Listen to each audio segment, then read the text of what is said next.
तो संगवारी हो हमन आए रहे छत में एक ठन रील बनाए बर है कैसे दिखत संगवारी हो गीता कैसे दिखत थे और उपास रहे का दिखत कि नहीं, का चेहरा उतरे कि नहीं कमेंट करके बताओ। 9 दिन आज दूसरा दिन में कहाँ पता चले सब पता चल जाते, पता चलने वाला मन। हाँ 9 दिन के उपास है संगवारी हो। उपास हो प्लस ना मुंह में ना कोई साबुन सोडा नहीं, मतलब ना साबुन वाबुन से नहाना नहीं, ना बाल में तेल नहीं लगाना, ना कंघी नहीं करना, न लिपस्टिक लगाना ना काजल लगाना कुछ नहीं।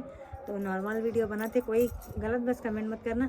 और बोलते ना कि कोई कमेंट आए कि गीता दीदी मेकअप में अच्छा नहीं दिखे, तो वैसे भी मैं ज़्यादा मेकअप करो नहीं, कभी कभी अचानक अगर इच्छा होगा तो मेकअप करता हूँ। संगवारी हूँ तो अभी एक थोड़ा सा अभी साधना चला थे, उपवास चला थे, तो अभी नॉर्मल जैसे भी आई वीडियो इसने आई अभी काबर की तैयार वाला नहीं आया। 9 दिन अभी हम नवरात्रि में बिजी हैं। लेकिन ते अब ते साबुन में नहाए हस नहीं ना कैसे तो मुँह कान मैंने दिखत तो मोर में का चिटिया है ते तमोर में का चीटिया मैं अच्छा से रगड़ के नहा हो ना खाली मैं पानी अच्छे से रगड़ के नहा ते करिया अच्छा